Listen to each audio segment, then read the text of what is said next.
right, everyone. We are getting ready to kick things off. So please, if you haven't already, make your way to your seat. Also, make sure you have your phones on silent. We will begin in just a moment.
All right, let's get ready to get this show started. I've been your DJ Heat, and I'd like to welcome to the stage right now your MC for today's event, Little Bacon Bear. Now, a little bit about Bacon. She's from right down the way, Prince George's County, Maryland. She's known for her work as a DJ and on-air personality. If you're from here, you probably heard her on 93.9 WKYS, and also seen her celebrity interviews on YouTube Music. She is also the official DJ of the DC United soccer team, and you can catch her on Fox 5 DC as a correspondent. Yep. So, ladies and gentlemen, please make some noise for Little Bacon Bear.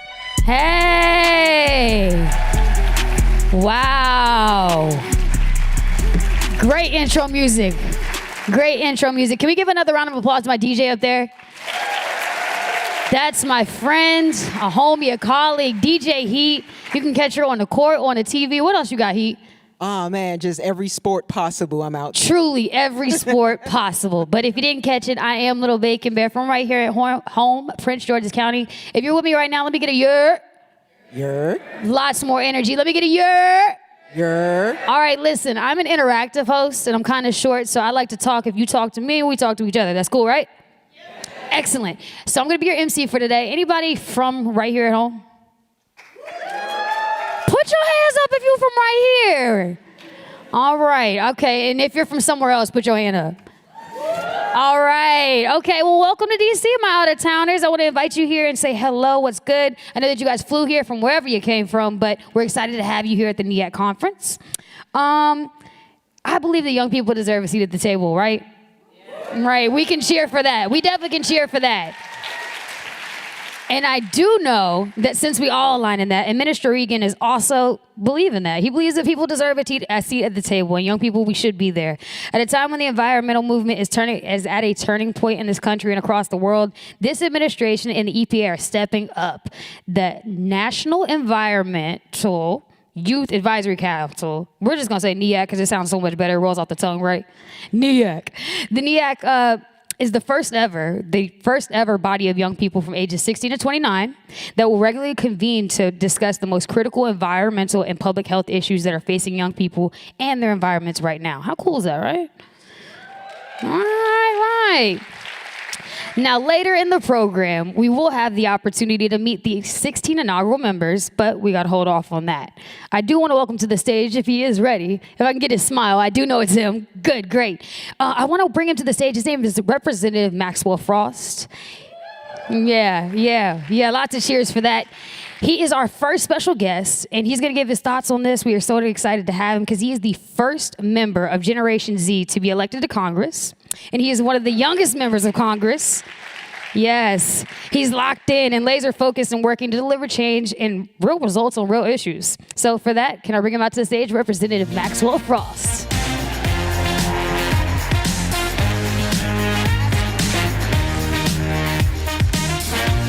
How's everybody doing?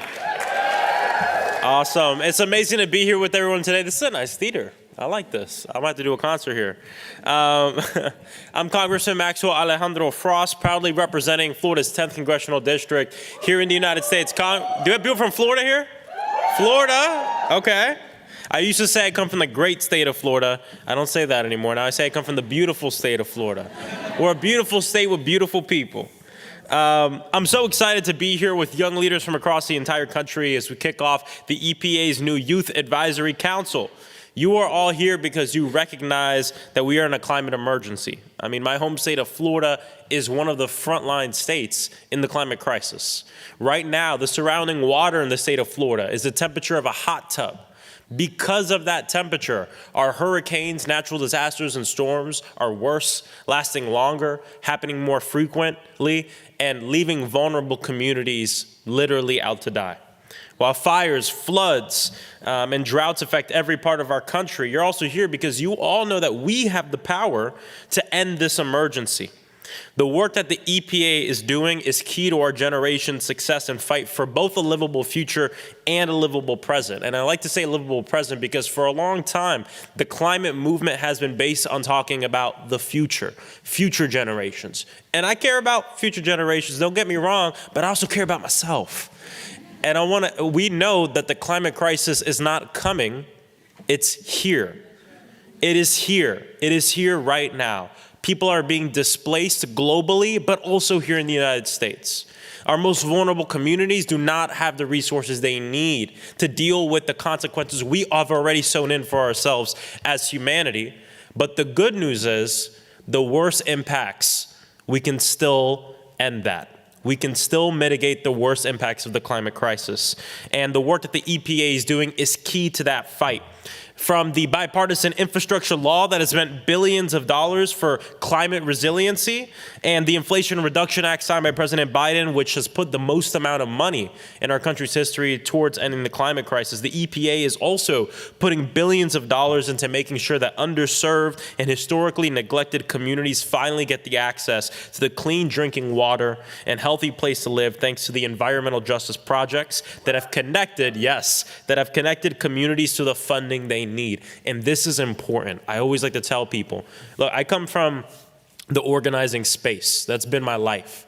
The district I now represent, I've also been jailed in for nonviolent protests. This is the world I come from. And oftentimes, especially in advocacy, we forget about all the different types of work going on, right? And there's really two streams here at the climate crisis. We're working at ensuring that we end it, which means doing drastic, bold legislation and change to ensure that we step away from the harmful products and fossil fuels. But not just that, but also what are we doing now for the people now, to build a new green economy now and have climate resiliency now that sees the world through the eyes of the most vulnerable. And that is something that Administrator Regan gets, and is part of the reason why this youth council is a thing. I mean, the issue of environmental justice is at the heart of my work and is at the heart of my community, whether it's the center of my district, Paramore, where Thurgood Marshall and Martin Luther King spoke, and communities fought against terrible air quality caused by crisscrossing highways, or Eatonville, which you can read about actually at the African American History Museum. It's a community in my district where residents will say they've never had clean water to drink. The EPA is working with my office. The EPA is working with my office at ensuring that we handle this. And so either way, I wanted to come by and say thank you to all the work that you do across the country. A lot has been done, but we got to be clear. There's a lot more that we need to do. And the administrator and this youth council will play a vital part in ensuring that our generation's perspective is at the table and actually heard. Yes, we're impatient, but patience has a death toll when it comes down to the climate crisis. I say the same thing with gun violence. We have a lot of work to do, but every day we lose 100 lives a day. And we can never forget that. And so I appreciate you all so much for being here. We know that the cost of not doing anything is far greater than the cost of taking bold action now as it relates to the climate crisis. And in the words of the late, great Congresswoman Barbara Jordan, what the people want is simple: a country as great as its promise. And we are all working for that promise every single day. So thank you all so much for everything. Keep fighting and have a great day. Thank you so much. Wow. Representative Frost. Now, they gave me like this paragraph about him, but I did not know he was a musician also. They put musician on here, so I feel like I have to press him out about that later, right? I want to get to the bottom of it. Does anybody like money? I've never heard people so bored about money. Do you like money? Okay, now since I have your attention, I have some money in my pocket. She said, okay, well, what does that have to do with you, right? You want to put it in your pocket? Would you put it in yours? Would you put it in yours? Okay, let's play a game. Let's kill some time.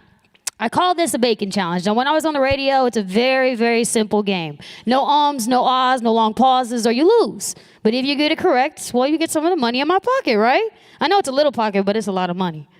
Okay. Anybody want to try first? I like him. What's your name? Who?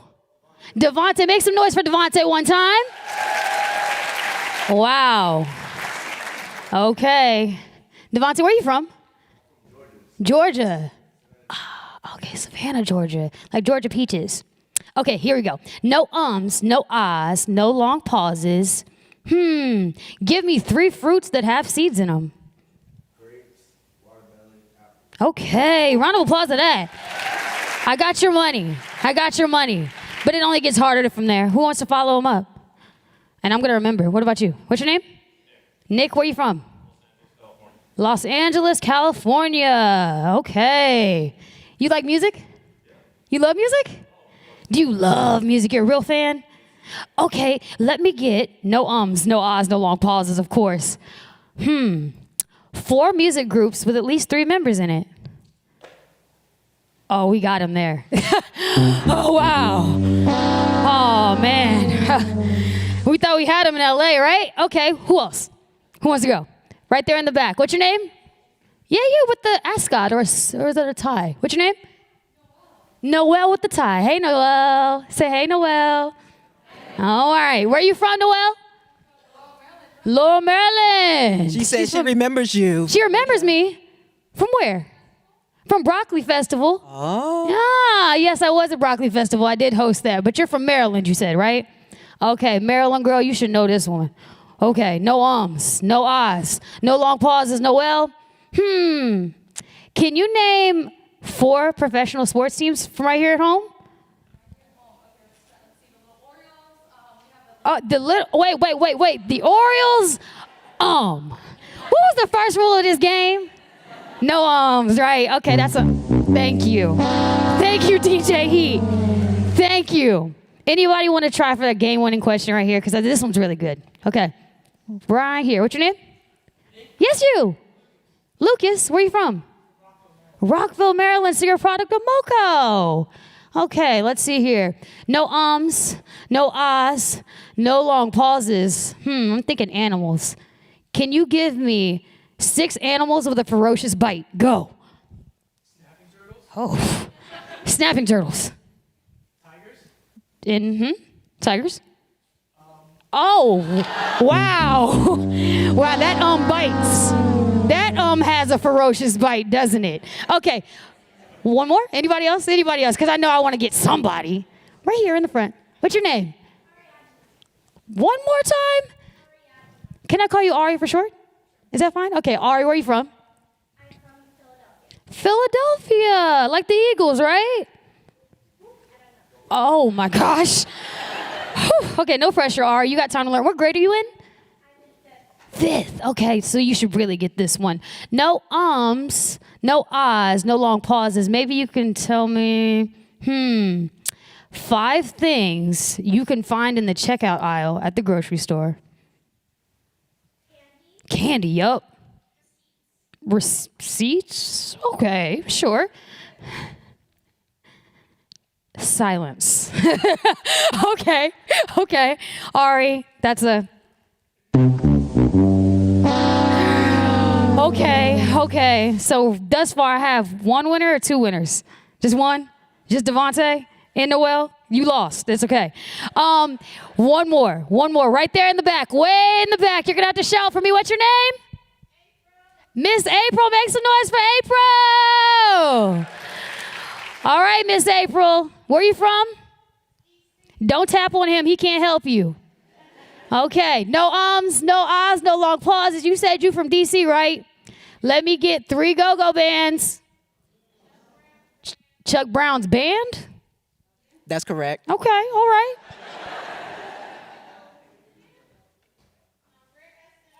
Rare Essence. Okay, well, I guess for that, I do have to quit. But if you still want to win some money, I can still make that happen. I still got it in my pocket, Devontae. I didn't forget about you. But we came for the NEAC. Of course, we could do this all day. I do want to take this time to introduce some people. I believe I get to do the honors. Can I do the honors? Can I bring out my 60 participants one time? All right. So, since we're talking about young people, I want to bring some young people to the stage that are doing the work and are all about their work, and they have great outfits and great coming out songs. So I'm going to introduce them like this is a basketball game, a sporting event, and talk about their lives. If we're ready to do that, let's make it happen. Next up is the moment you've all been waiting for. It's time to meet your NEAC committee members. Each of these 16 young people has shown incredible commitment to protecting human health and environment in their communities and are well equipped to advise the EPA and Administrator Regan. First up, I'd like to bring to the stage Alexandra Ankerman. Yeah, Alexandra. She is 25 from Alaska. She currently serves as the head of the environmental department for her local tribe, where she oversees initiatives like recycling and composting and so much more. Alexandra has a passion for environmental stewardship and is excited to join the NEAC, where she will represent her tribal community. Welcome, Alexandra. Woo woo. Followed up by the one and only Emmanuel Alcantar. Come on down, good man. Now he's 27 from California, putting on for LA. It is made up of black and brown residents, experience some of the most severe air pollution in the entire country. His upbringing inspired him to get involved in local politics, and he is eager to join the NEAC and help foster a more livable nation. So, round of applause to Emmanuel. Up next to the stage, the one and only Rachel Billiat Brule. Yes, come on down, Rachel. She is 27 from Southeast Louisiana. Her research is dedicated to the interconnection of cultural knowledge, environmental protection, and the health of people, animals, and plants. She is inspired to join the NEAC because she believes it's important that the EPA hears directly from indigenous communities impacted by environmental degradation. Welcome, Rachel. Hey. Up next to the stage, if I can get the one and only Nick Blumenthal. Now, Nick, he is 21. He is from Iowa, and he works in food and agriculture sector. Because of his work, Nick understands the critical link between agriculture and a healthy environment. Nick is excited to serve on the NEAC alongside fellow passionate young people, where we can actively participate in planting the seeds of impact for a greener tomorrow. Nick Blumenthal, ladies and gentlemen. All right. His name is Colton Buckley. I like his hat a lot. He is 29 and he's from Texas. Now, as a young rancher, Colton has seen firsthand how the effects of irregular weather patterns and environmental issues impact the, yes. I wish I had a hat to give him one too, but you know, he's doing the work, and shout out to Colton Buckley from Texas. Up next to the stage, the one and only Christy Drutzman. Christy is 28 and she is from New Jersey. Christy is an entrepreneur, content creator, and a founder of a climate tech company, Green Jobs Board. Did I get that right? All right, excellent. Her long-term focus is career building and making clearer pathways for young people to pursue long-term careers in the climate space. Please welcome Christy Drutzman.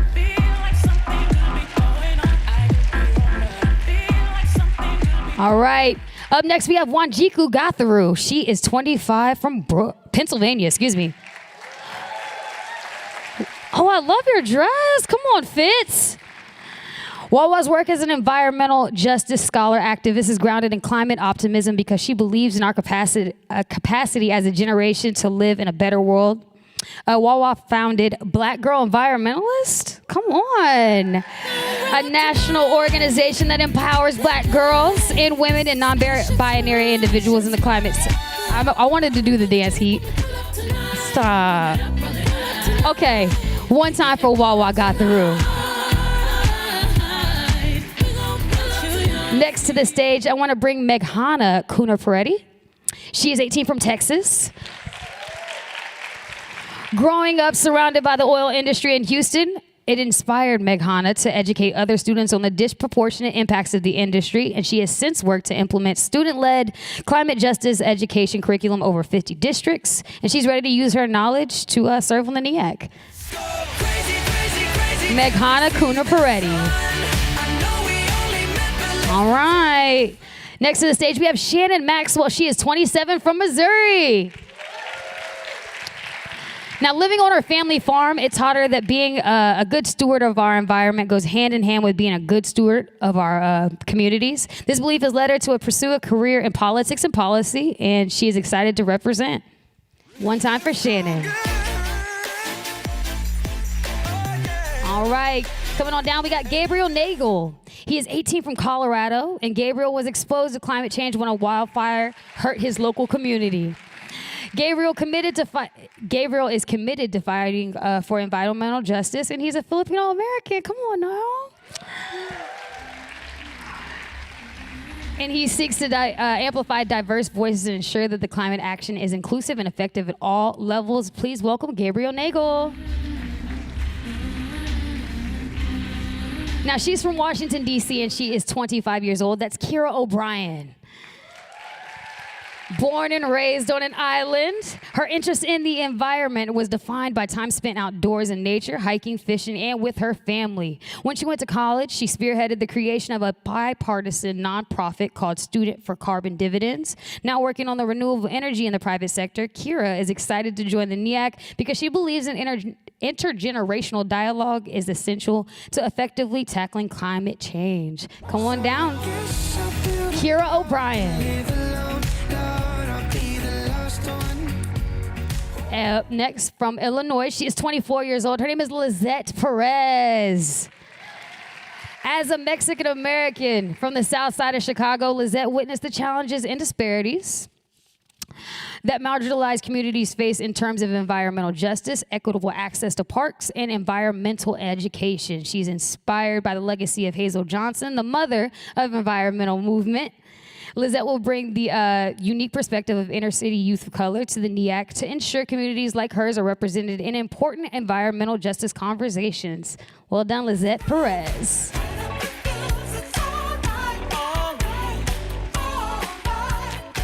You guys may want to do karaoke, but I'll keep going. Paige excuse me, I'm skipping someone, sorry. Asada Rashidi. She is 22 from New Jersey. Growing up in New York where a quarter of children, including her two brothers, battle asthma due to poor air quality from industrial activities and diesel trucks, Asada realized the profound impact that the environment can have on our health. She is committed to raising awareness, empowering her community, and ensuring their voices are heard nationally. Asada is looking forward to crafting fresh, inclusive solutions on the NEAC to paint a greener and more equitable future. Welcoming Asada Rashidi.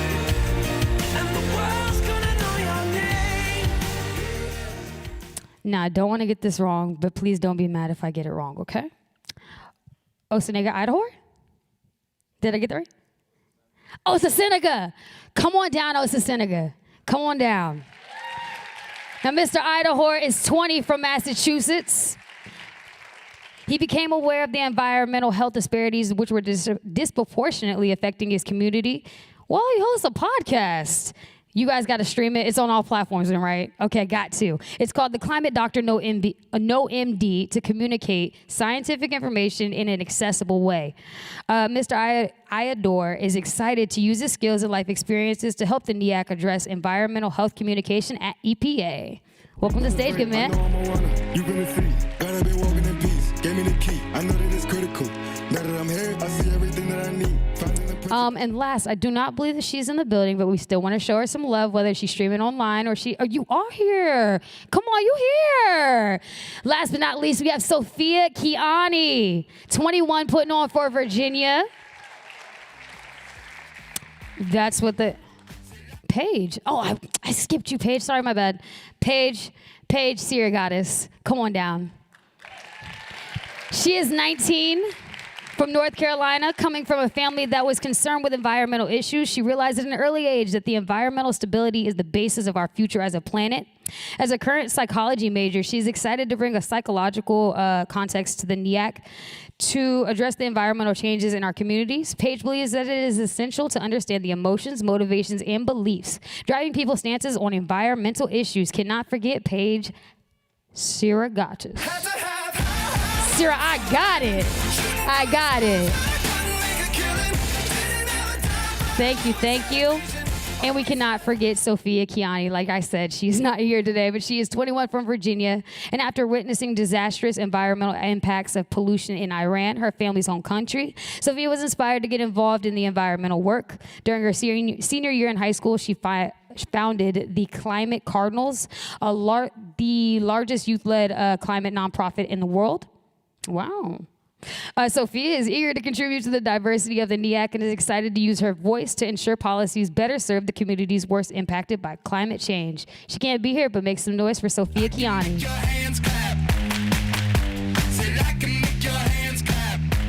And with that, I think it's right that we give a round of applause to these great folks right here.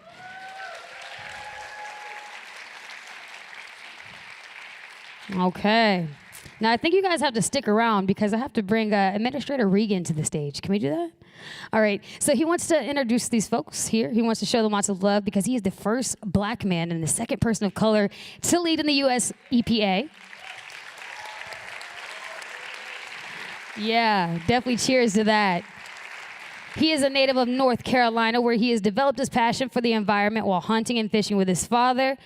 I believe it's Aggie Pride. NCAT is where he went, of course, down there in North Carolina. He is a son of 2 public servants. And prior to his nomination as the EPA administrator, Michael Regan served as the secretary of North Carolina Department of Environmental Quality. We are so excited to have him here today. Please welcome the EPA administrator, Michael Regan. Wake up all the teachers, time to teach a new way. Maybe then they'll listen to what you have to say. They're the ones. Hello, everybody. Let's give it up for Little Bacon Bear. I have $0 in my pocket, so stay focused on her. Listen, I'll be really quick. I just want to do 2 things. The first thing is I want to express my gratitude to these individuals on the stage and those who couldn't be with us. The president and I are extremely excited to have the youth voice at the table with cemented seats. This FACA that we've set up will be here long after we are, and we believe that youthful voices deserve a seat at the table permanently. So as we tackle the climate crisis, as we think about environmental justice, as we think about equity, inclusion, as we think about the impact on our mental health, these young people will be advising me and this cabinet on how we approach these very serious issues. So first thing is to say thank you all for dedicating your time and attention to this.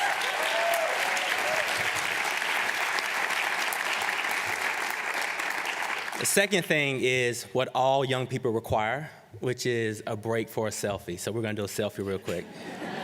And then we're gonna take a break. Thank you all.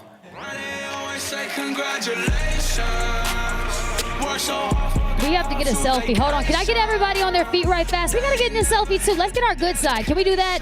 Or at least get a good smile, at least. All right, count us down, boss. Count us down. 3, 2, 1. Cheese. You looked great in that one. I know you did. Thank you, my NEAC folks. I can't wait to meet all you guys in person. We gotta be friends now. You had great song selections and great fits all the way around. Okay. Can we get another round of applause from my committee here?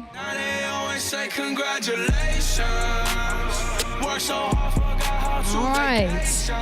So I'm going to get over here because they told me to get over here. I had to get out of the way as we reset for the next thing. But it sounds like I didn't give away enough money. I did hear that. Can we give away some more of that? Can we do some more vacant challenges? You got your sound effects ready for them? Because I want to hand out a better L. Okay. I'm confident this time. You're confident? Yeah, I'm confident. Well, because that broke the seal on it. I mean, it kind of hurt a little bit, honestly. I saw the hurt on some faces. It might have been from him in L.A. I was confident in April, but it's okay. That's okay. She's DC for real. I know. She raising the roof. Okay, let's see if we can redeem ourselves on this one right here. No ums, no ahs, no long pauses. Who's next? Oh, you pointed to somebody. Who'd you pick? Chloe. Who's Chloe? You're Chloe. Hey, Chloe. Okay, I'm picking you. Where you from? Virginia. Well, that's the first rule of the game. No uhs, no ahs, no long pauses. But I'll let you go, Virginia. Oh, man. Okay. No ums, no ahs, no long pauses. Can you give me 5 artists that are married? Artists? Ooh. Musicians. Or you could have did either or. She was technical. Well, she was just trying to save some time. She's trying to drag it out. Oh, okay. Jay-Z. Beyonce. Well, I mean, aren't they married to each other? Can we just give her an L? Just give her an L. Really? I mean, they're married to each other. I feel like that one's kind of a cheat code. I don't know. Okay, does anybody want to redeem it for her maybe? Fix it? Right there in the back. Where are you from? Yeah, in the blue shirt. You put your hand there. Yeah. Yeah, you. One more time. Florina, where are you from? Fairfax, Virginia. Let's just get all these uhs out right now. Okay, here we go. No ums, no ahs, no long pauses. I'm going to sit right here for this one. Oh, God. Can you give me 5 sports that are played with a ball? Okay. Oh my God. Oh my gosh. At this point, I could just keep it. Are they just too easy? Are these just too easy? Did you think you were coming to talk about the environment or like climate or something? You didn't expect like a challenge? Oh, I can understand that. Okay, one more. You said, oh well? Oh well, we came to have a good time. I don't know. I came for a good time. Maybe you have a good answer though, since you spoke up. Here we go. No ums, no ahs, no long pauses. Give me 5 cartoons I can find on Cartoon Network right now. I don't know. Oh, she just straight up said. Well, that's not a bad thing. Can you name 5 books? Ooh. Uh-oh. Okay. Okay. No pressure. No pressure. You were still thinking, well, you keep thinking, and I'll move on, and I'll come back. How about that? Okay. Let me go more into the back. I haven't been on this side at all. I did not show love over here. Okay. Right there with the long hair and the shirt that says something I can't read from here. It is blue. Defend our climate. That's right. That's a good message. Is there what's your name? What's your name? Wow. Huh? Jake. Jake, where you from? Don't count that. Why is everyone so unsure about where they're from? Right? I thought, okay, that's fine. Okay, no ums, no ahs, no long pauses. Can you spell Pacific like the ocean? Woo! Oh my gosh. They can spell. So trivia's not so good, but spelling's good. So I'm right there, and I got Devontae's money too. Okay, I didn't forget. All right. Anybody else want to go? All right. Back there. What's your name? Yes, you. Cyan, where are you from? You're from Laurel also. That's your friend. So you lose like your friend, or you're better at this? Okay. All right. This is my favorite question, 5. Okay. This is my favorite one. Can you give me, no ums, no ahs, no long pauses, gotta say that, 3 state capitals?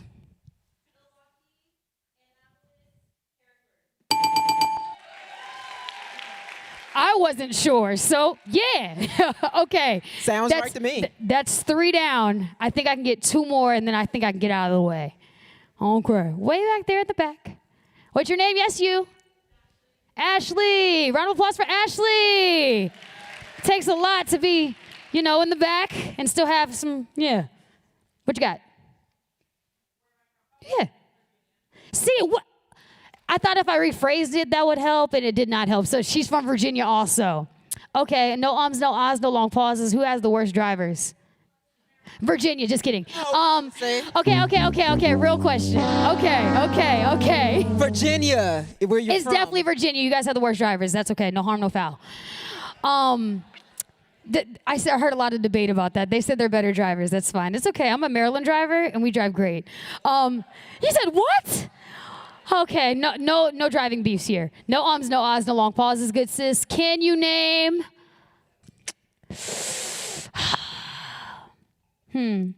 5 animals with fur. Okay. A dog. A cat.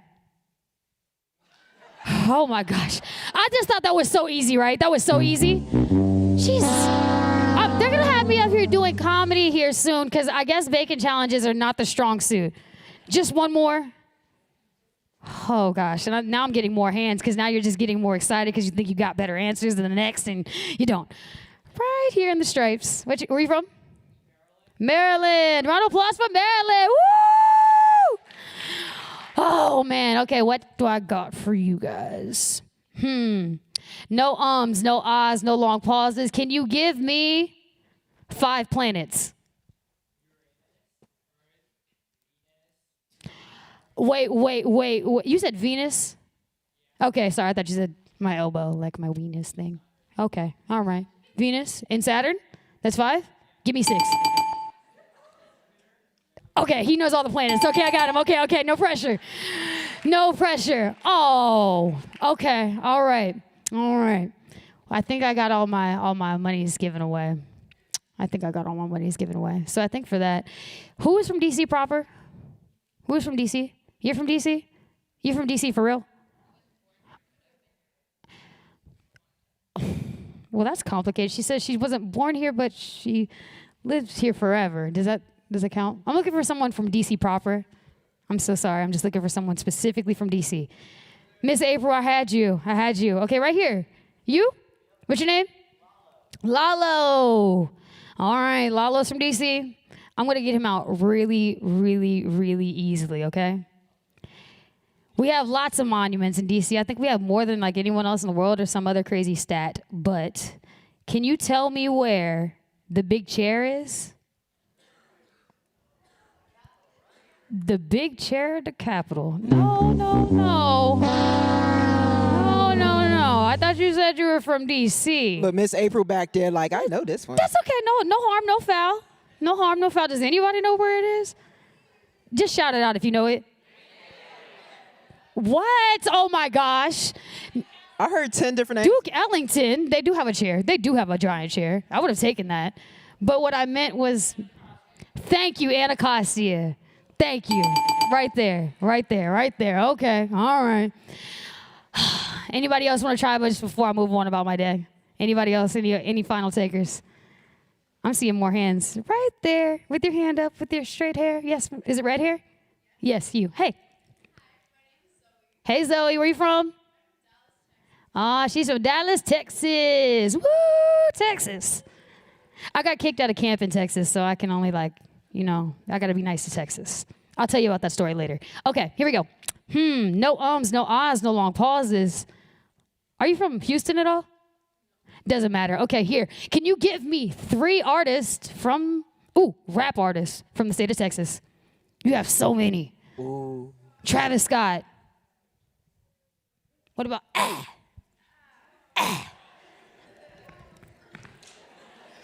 Come on. Real hot girl.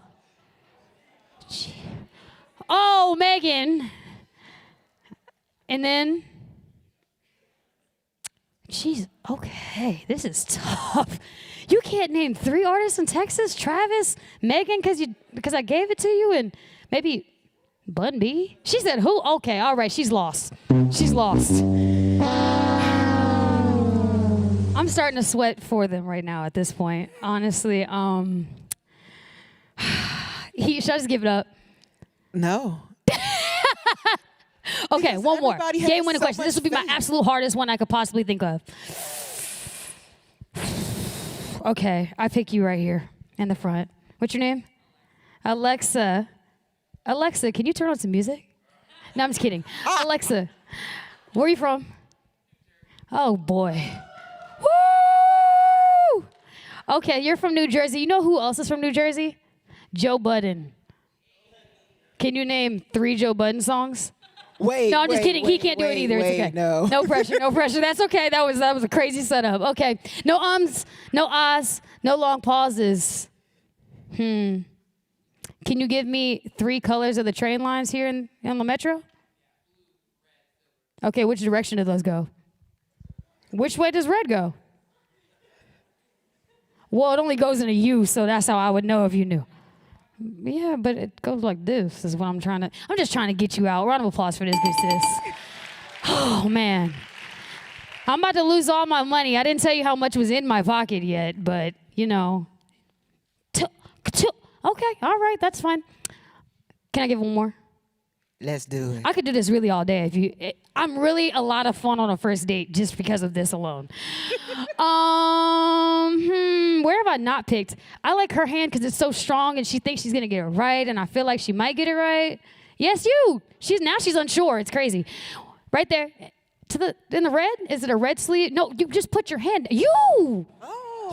Yes, you. Hey, what's your name? Charlotte. Kentucky. All right. Charlotte from Kentucky. From Appalachia at all? No. Okay, just curious. No ums, no ahs, no long pauses. Can you give me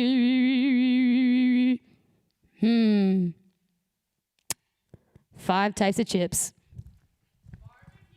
Yup. She knows something.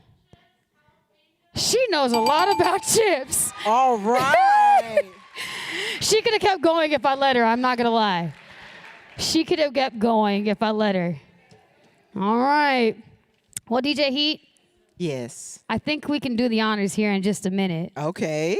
But can we play something for the East Coast folks right quick? For the East Coast Let me see folks, what the East Coast. I'm gonna put a DJ challenge on you. What do you think is more turned? The East, the West Coast, the more South? the you know. East or the West Coast? You said West Side?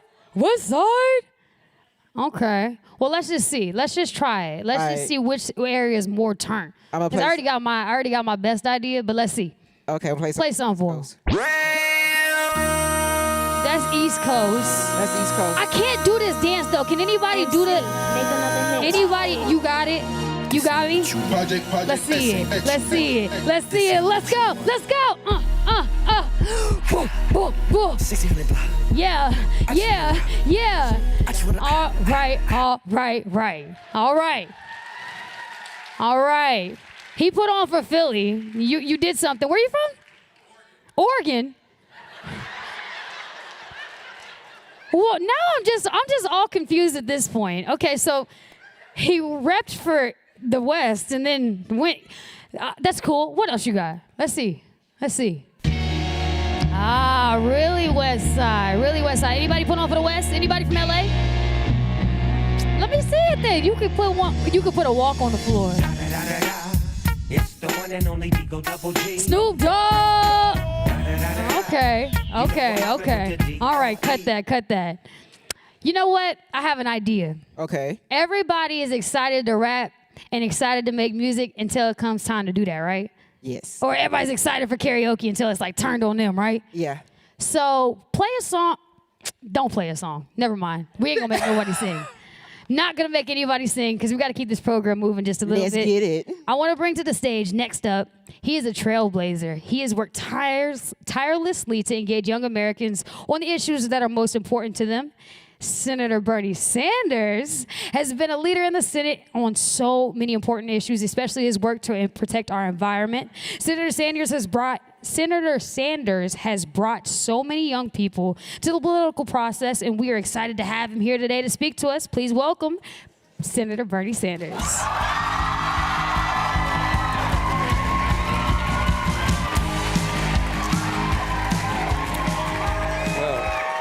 Thank you very much.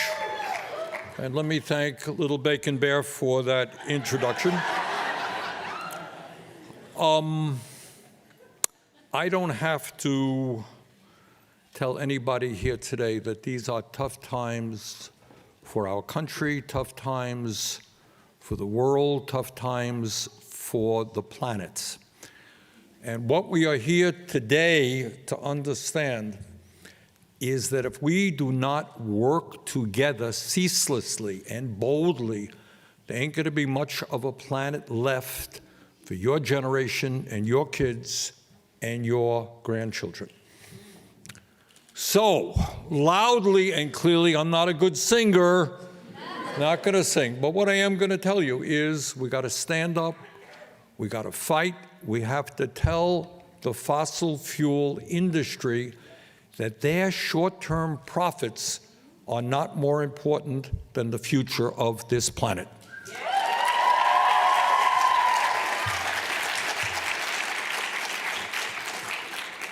Now, you all know what's going on, and you don't have to be a scientist to understand it. You have to have eyes and ears to see it and to hear it. What we saw just last summer was the warmest summer in the history of record keeping. What we saw in Canada, not far from where I live, terrible forest fires, uncontrolled forest fires. And here in DC, I remember walking the streets, breathing this disgusting air. And you had the same thing in the West Coast. In my small state of Vermont, we had the worst natural disaster, the worst flooding that we've had in almost 100 years. Thousands of homes were damaged, small businesses destroyed. You all know the terrible fire that took place in Hawaii, killed over 100 people. In China, 1.5 million people were displaced from their homes. 1.5 million people because of the flooding in Iran. They had to bring down the government, shut the government, because the temperature was over 120 degrees. And it's not going to get any better unless we bring the world together to demand a major, major reduction in carbon emissions. And I was very pleased to see that President Biden just met with President Xi of China in what apparently was a productive meeting. Because if we do not work with China, right now is the major carbon emitter in the world. We're number 2. We were number 1 for many years. If our two countries do not work together, we're not going to succeed in addressing the climate crisis. Now, I'm telling you a lot of bad news of what will happen if we do not act aggressively. Let me tell you the good news. And despite what people are saying, if we move toward a green economy, we are going to create millions of good-paying jobs for you and your friends. That's what we can do. And we're beginning to see that. We understand that sustainable energy is the future for our economy. We need solar all across this country, and I'm very proud to have worked with Administrator Regan, who's going to be up here in a minute, the head of the EPA, on a program which will provide millions of households in this country the ability to put solar panels on their rooftops.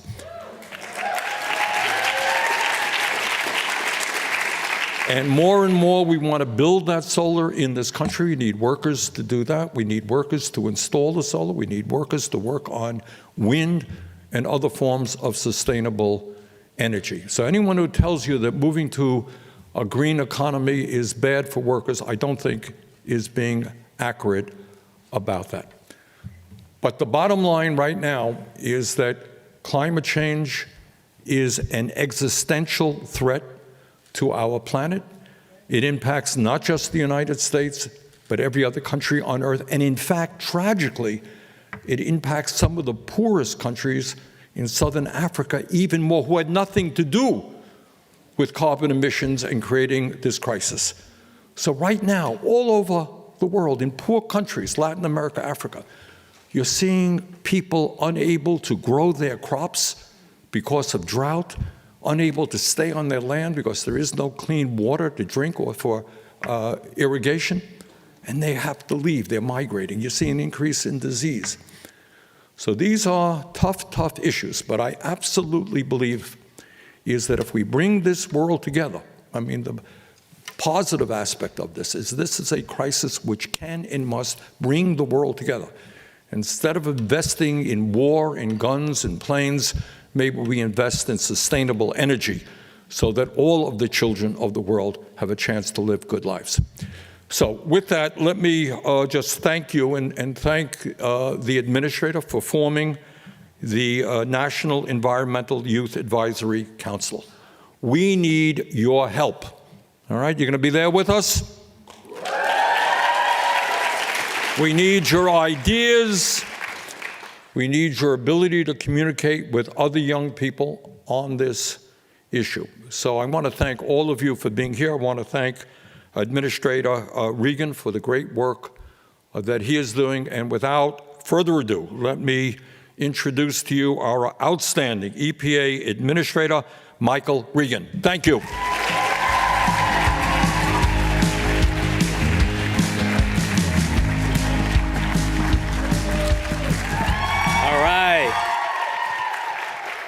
Give it up for Bernie Sanders. You know, I'm really grateful for his friendship and partnership. Senator Sanders has done so much to mobilize young people, get young people involved in what we're doing, and it's near and dear to my heart that he's focused his efforts on climate change. And he's not shy about it. He has big dreams and big goals. True story, the first time I ever spoke to Senator Sanders, he called me up, no warning, and I answered the phone and he said, "Michael, I've read your bio. I think you're qualified. And we need to spend about $10 billion to put solar roofs on every American's home." Just 4 months ago, I was in Vermont and he and I announced a $7 billion program, Solar for All. So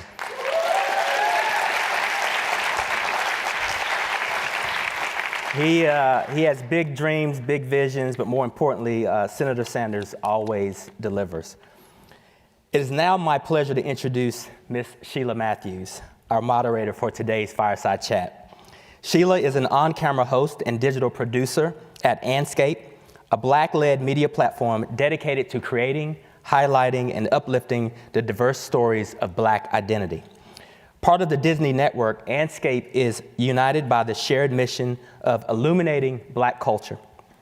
Sheila previously worked for the KIPP Foundation and is a proud HBCU graduate of Bowie State. I can't wait to get this conversation started. So everyone, please help me give a warm welcome to Ms. Sheila Matthews.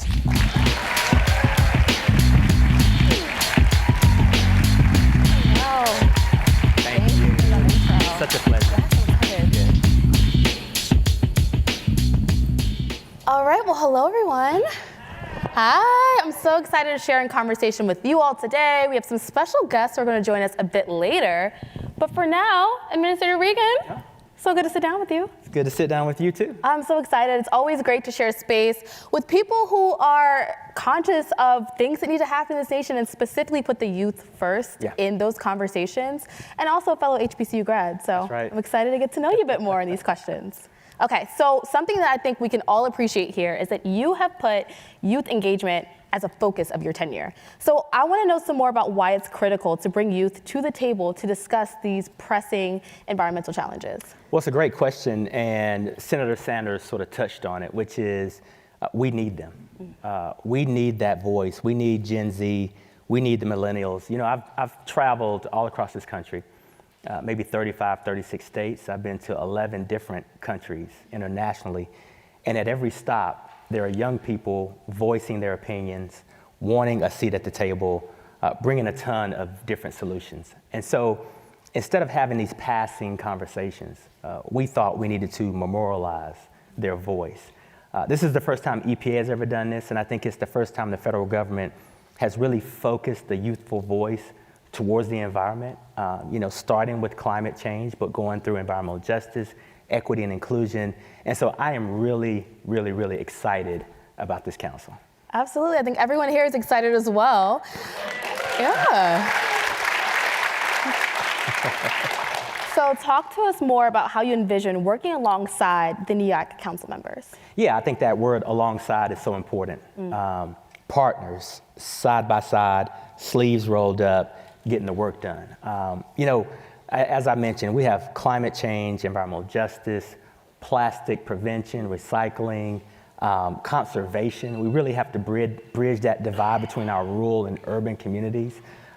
We really need to focus on just so many issues, clean air, clean water. And so my plan is, number one, we have to walk and chew gum at the same time. So we have to tackle all of these.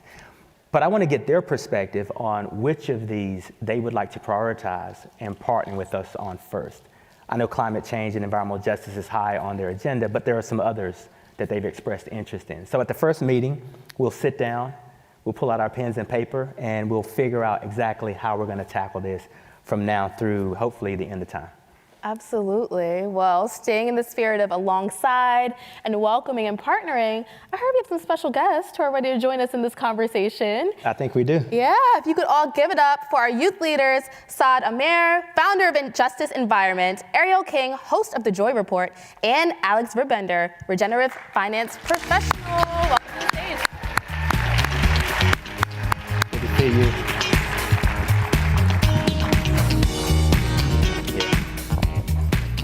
All right, welcome, y'all. I'm so excited to get this conversation going. So I've had the pleasure of getting to know them more through Zoom calls and just backstage over the course of these weeks. But now it's time for you all to get to know some more about them. So share with us what initially sparked your passion for protecting the environment and what has continued to motivate you to get into the environmental field. And Alex, we can start with you. Yeah, happy to. Yeah. It's a great question. I mean, what motivated me, I think, or what motivates me is this hypothetical conversation that I have in my head down the line where I'm, the next generation or even my theoretical children ask me, in relation to climate change, knowing what you knew at the time, what did you do? And I really want to, avoid that, or I want to have a good answer to that question. And I don't know if you guys make major life decisions based on avoiding awkward conversations, but I do. And as, my background, I, grew up in Southern California and was fortunate enough to really fall in love with our natural world by camping, backpacking, hiking, whatnot. But I had a few aha moments along the way.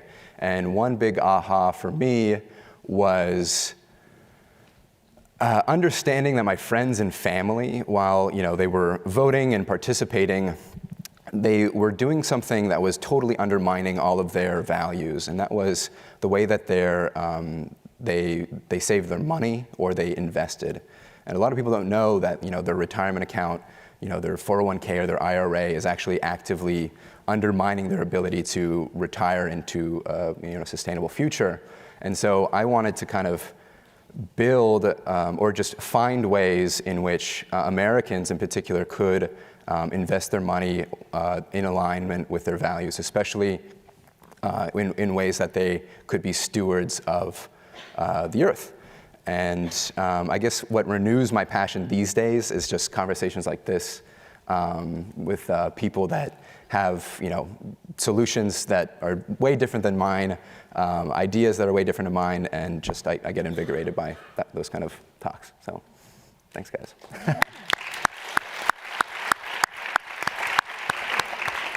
Good afternoon, everyone. I'm originally from upstate New York, in New York State's capital. It's Albany, not New York City, for those who aren't familiar. And I'm specifically from the south end of Albany, which is a nature-deprived area with a severe amount of environmental burdens. So I knew what environmental injustice was before I understood the concepts and the movement that is environmental justice.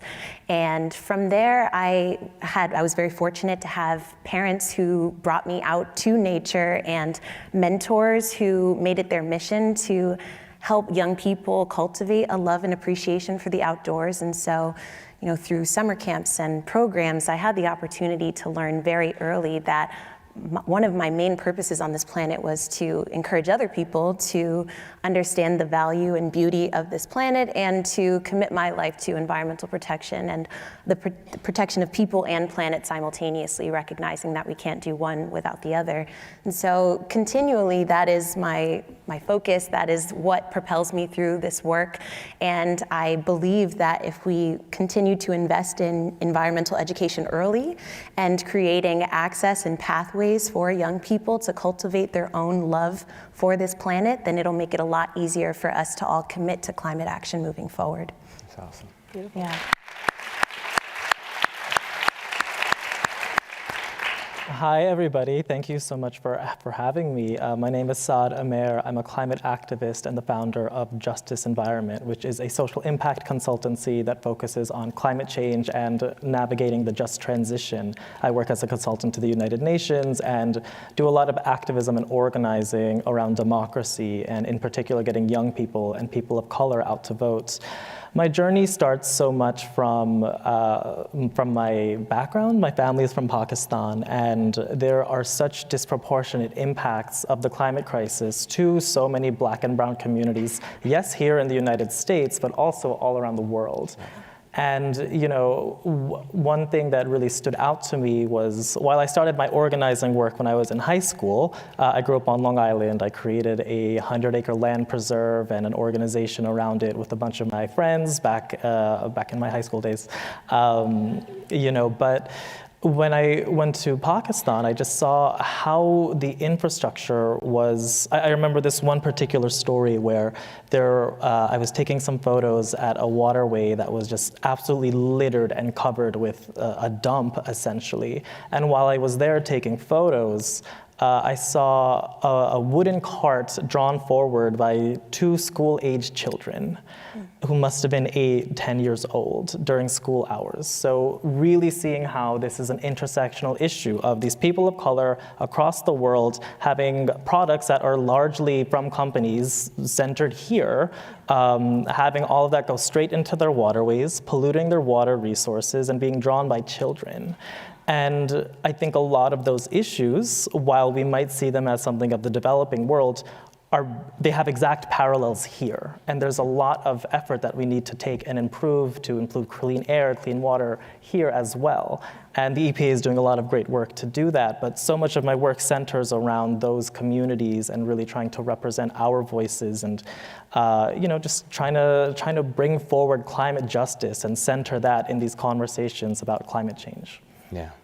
Wow. Well, thank you all for such passionate and thorough answers. I love the personal experience that ties into your why. So, Alex, my question is for you. What do you think are some most effective ways to communicate about climate change and environmental protection to youth? And additionally, how can we ensure that they feel heard, inspired, and empowered to take action? Yeah, communication. So, in a lot of ways, young people have been barred from contributing to our collective vision. A lot of, we have fewer resources at our disposal. There are many reasons there, but they've manifested in a lot of unhealthy ways, whether we feel disconnected, disempowered, and disengaged. I think that, I often say that climate change and environmental protection isn't so much of a political issue anymore. It's more of a generational issue, with the overwhelming majority of young people are already on board with climate action, regardless of their political party affiliation or their ideology. Everyone can there's a coalition of young people that are already willing to mobilize around this issue. And what I wanted to touch on was one of the ways in which young people can actually change their messaging, their way of communicating to inspire others more and to mobilize around these issues. And I think that's one where we tie climate action as an American obligation. And what I mean by this is that climate change, as we've heard, is really a threat to our constitutional freedoms, to life, liberty, and property, the pursuit of happiness, and to really nail down that messaging there so that people can perk their ears up there where they would otherwise not be so enthused about just the environmental protection for environmental protection's sake, or the economic arguments that surround the issue. You need to more engage the pathos and engage our raison d'être, if you want, if you want to touch the heart and our why. And messaging is really about why, like why do we do what we do, and what does it mean to be an American, and what does it mean to be a citizen, and this is what we should be really nailing down here. I had one more point, and I'm blanking on it, but I was going to say, I'll come back to it. Yeah, we'll come back to it. Something else that we discussed previously to this was how important words are, and that words have power. And we know that when it comes to the climate crisis, this is nothing that we can close our eyes at and it goes away. Right. Ultimately, it will continue, and if we don't take action, it will ultimately get worse. So, Ariel, my question is for you. How do you see the climate conversation evolving over the next 5 to 10 years, and what role do you think all of these wonderful young people will play in shaping and driving that conversation over time? Sure, I believe that the future of the climate movement is, in this room, it is all of the young people who are so unabashed and unapologetic about their passion and commitment to creating a just climate future. I believe that in the next 5 to 10 years, we'll all be a part of the workforce. If you're in high school now, you'll be starting out your first jobs. And in that time, I hope that every job considers climate. I hope that we have a very intentional, intersectional approach to climate action and climate solutions. And in doing so, we are creating just new opportunities to have conversations about climate that are not siloed. We're not only talking to environmentalists about why we need to preserve and protect the planet. I believe that we have to lead with love, we have to lead with truth, and we need to lead with fact. And so in doing so, we have to make sure that everyone is grounded in the same principles, the principles of environmental justice, for example, that were created in 1992, they still ring very true. And I believe that if you don't know them, you should all Google the 17 principles of environmental justice, because so many of them are just so relevant today. And if our workforce and our climate work was more guided by those principles, we would be in a very different situation right now. And so I would love to see, and I hope to see, a more just, focused future for everyone. Absolutely. Yeah. And I love that answer. So now, Saad, I need your perspective. And your question is, how can we ensure that solutions to climate change are also addressing other pressing issues of the environmental justice, equity, and civil rights? Yeah, I mean, well, I'd first like to ask everybody here, raise your hand if you've ever been to a climate strike. All right, okay, I see you, I see you. Love that. Yeah, and that's what gives me so much hope right now in this moment, is when we talk about all of these intersectional issues, when we talk about intergenerational climate action, it's right here in this room. Right, when I think about how fast things are suddenly changing, you know, I started my work when I was in high school, and at the time it was sort of like, who's this weird brown kid in the forest, you know? They were like, is that Mowgli from the Jungle Book? You know, I've now since been upgraded to Aladdin.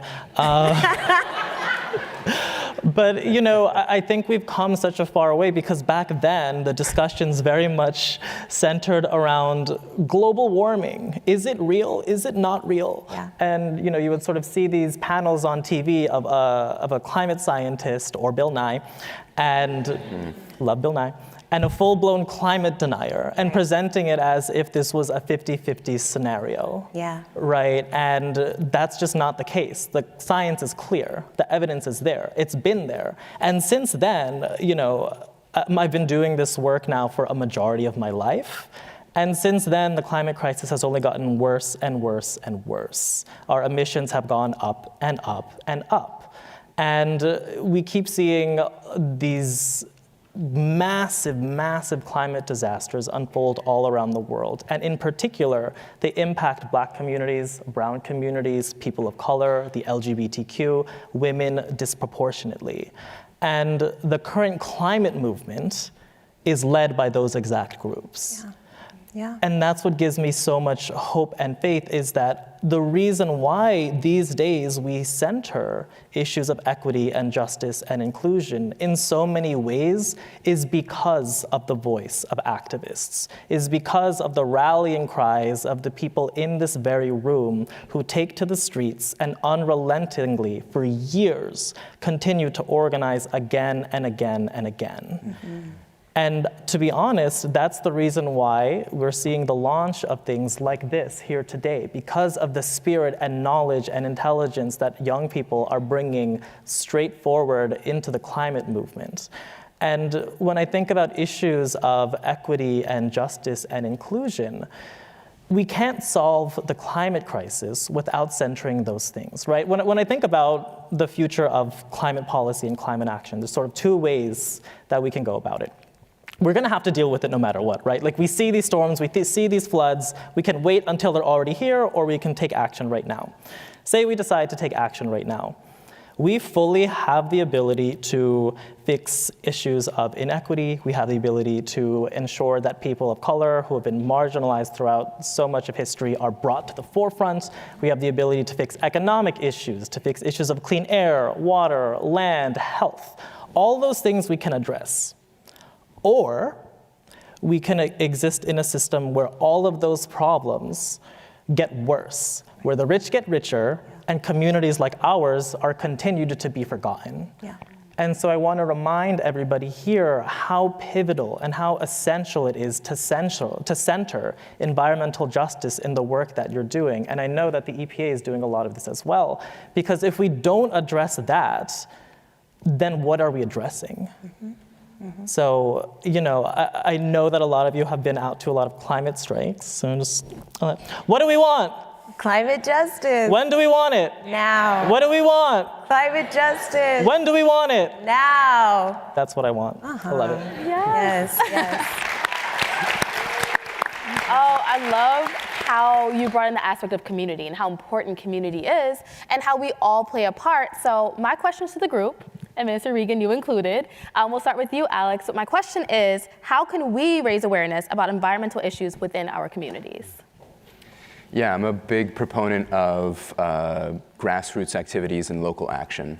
And ironically, I'm going to advise for you all to avoid rooms like this. I mean, that means we're going to not be in rooms where people are like-minded or share kindred spirits. We want to find people who we disagree with that are like, climate skeptics, or just moderate on the issue, or even allies, but you don't agree with everything, and then they need to mobilize more.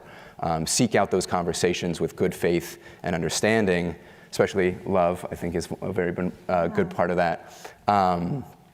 And yeah, just I think one way in which we can increase awareness is by getting outside of our bubble, getting ourselves a little bit more uncomfortable, and not preaching to choirs. Totally, yeah. Oh, yes. I think another way that we can support our communities is funding.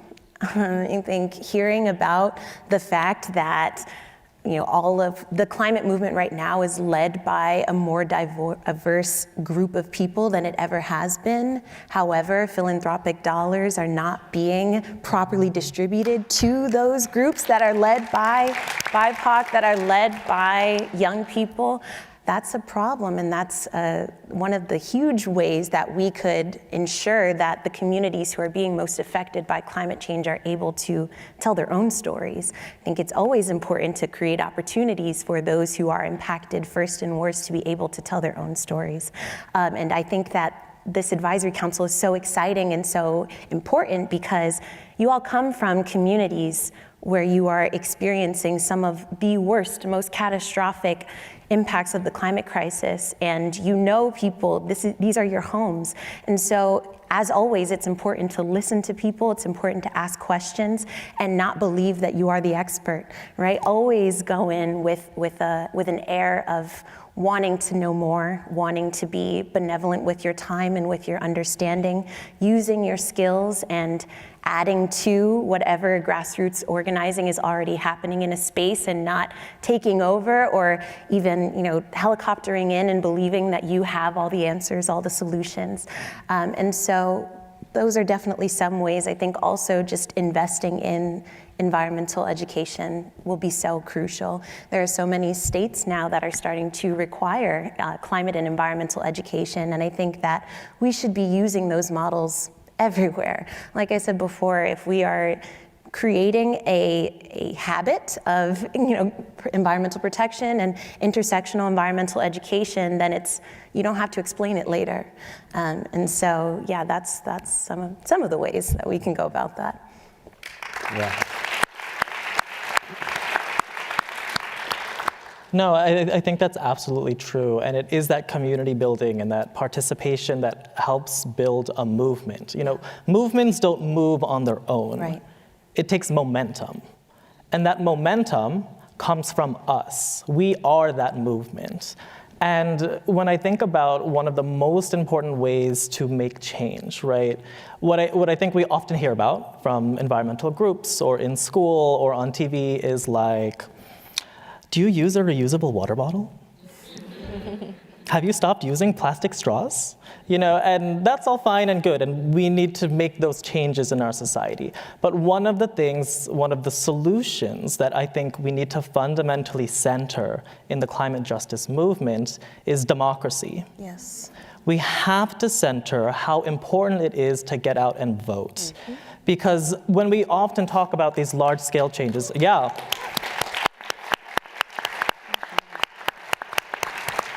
if we want to see these large-scale systemic changes on our infrastructure, on our water systems, on clean air, on climate justice, we have to make sure we're getting out to the polls. And so many of the initiatives that we're seeing right now taking place, including the launch of this council, is because of the way that people voted in 2020. Right. And when I think about how important voting is, it's not just like you physically getting out and voting, right? Like I recognize I'm in Washington, D.C., surrounded by like a bunch of climate people. Like, yeah, I hope most of you are registered to vote. If you're not registered to vote, please go right now to vote.org. Right. Register to vote. It'll take you Immediately. less than 2 minutes. Yes. And I know some of you are too young to vote right now, and that doesn't mean you don't have power or a voice in this as well. Yes. When it comes to democracy, it only works when we organize. It only works when we show up. And to be honest, when we look at the facts, we look at the statistics, in presidential elections, less than half of young people, youth voters 18 to 29, show up to the polls. In midterm elections, it's about a third. That's not good enough. Right. And I need you all to do better. Yeah. And I know some of you are like, oh, well, I do get out and vote. That's great, and I love that for you. I love that for us. But what I also need you to do is to go have conversations with your friends. Right. I need you to get out and organize in your communities. I need you to go and post on social media. I need you to go and do that collective organizing and movement building. Because a lot of the times, there is such a disconnect between these upper levels of our government and us and our communities and our experiences. And I think sometimes people don't feel inspired, they don't feel connected. We can do that work ourselves, and we can bridge that gap. And that's on us. We talk about accountability for them. This is the accountability for y'all. Yes. And so we have to continue doing that work because it doesn't just happen. And if we don't do that work, then what we will continue to see are these climate calamities all around the world unfold again and again and again. And frankly, I'm not okay with that reality. So are y'all gonna get out and vote? I love it. I don't know what else is left to say. Cover the bases. My answer is simple, and it's exactly what you're doing, which is leverage your platform. And so the best thing that I could do is create a platform for young people to offer this level of insight and optimism. I think thanks to President Biden and working with Congress, EPA has about $100 billion to invest in clean water, clean air, environmental justice, combating the climate crisis. And so if we're going to spend over $100 billion in the next 4 or 5 years, I think bringing people to the table to help advise on how we invest those resources is critical. I also, we regulate major industries.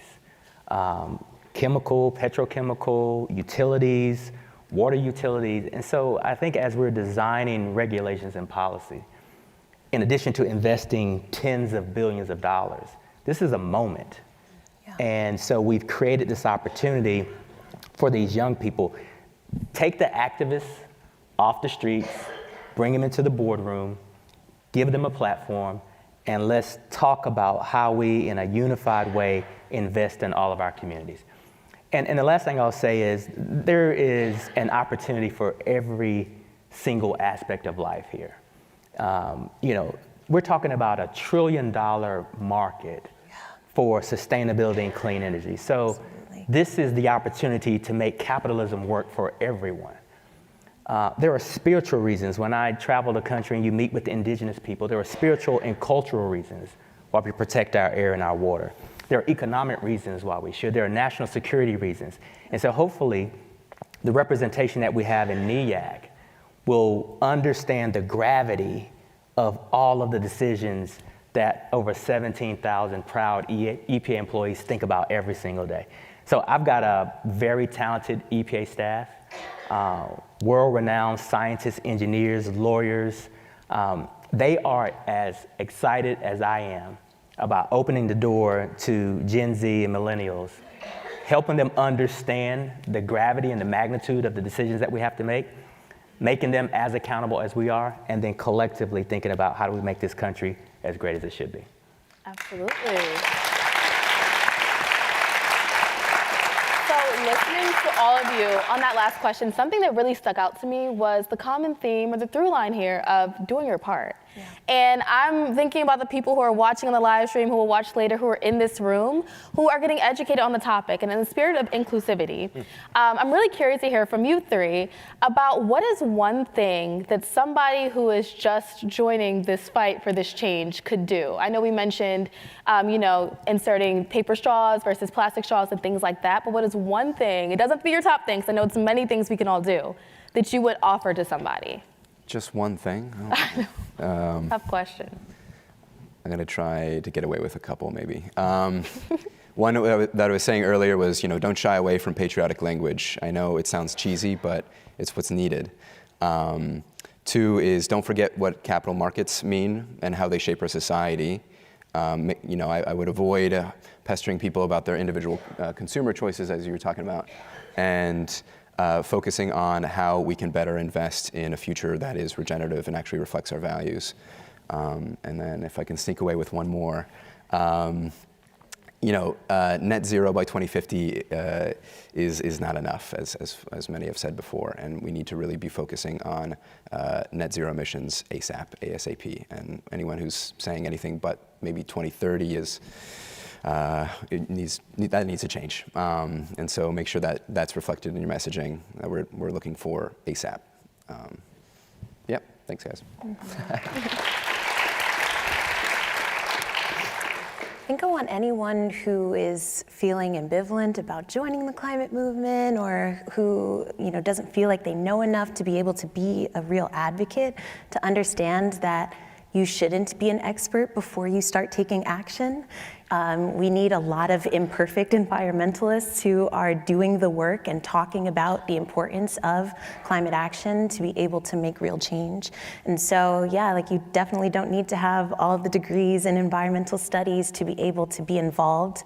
And just do your research. I think that's important. Do your own homework. Don't let other people tell you what you should believe.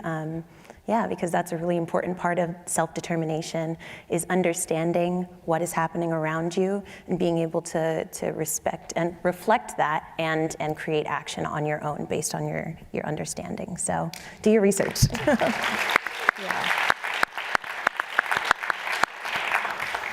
Well, the first thing I would say is vote.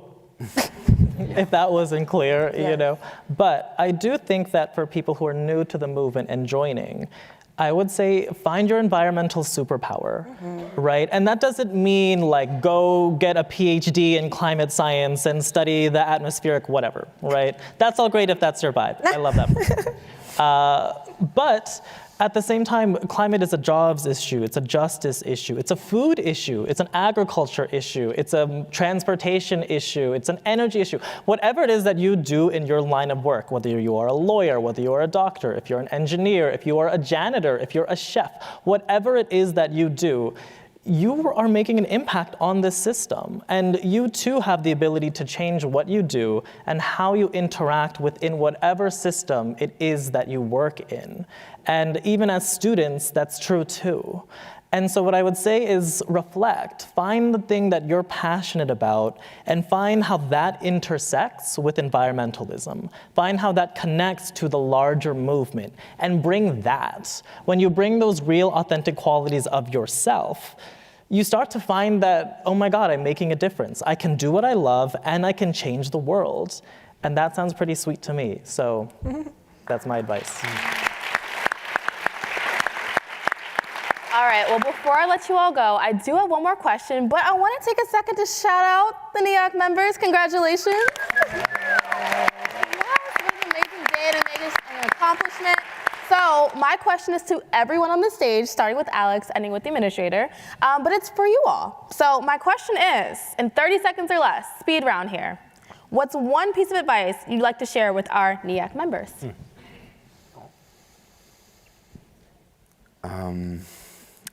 I think keeping in your heart that the greatest obstacle to achieving something is believing that it can be done. Because the first thing is just you have to believe that it's possible. And I think that whatever we've set out to do today, it is possible. And we really need to keep that front of mind and front and center. And yeah, I think that's one thing that I would really just, I love that quote. I forget who it is, but it's something I have replaying in my head all the time. So.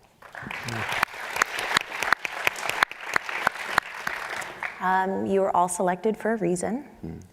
Use your voice and make sure that you're heard. Yeah.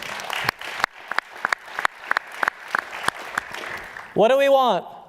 Climate justice. What do we want? Climate. What do we want? Climate justice. What do we want? Keep that energy.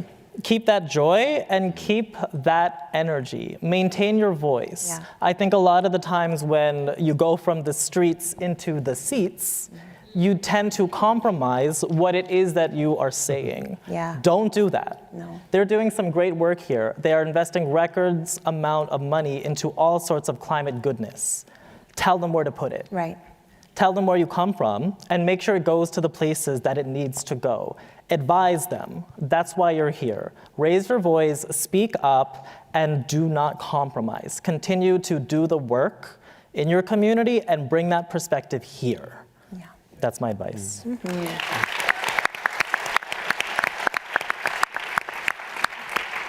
I think that one thing. Yeah. Just to remind you all that while there are 16 of you, you are representing tens of millions of people. So every time we meet, every conversation we have, I want you all to feel that burden and use that time wisely so that when we're together, you're thinking about the tens of millions of young people you represent.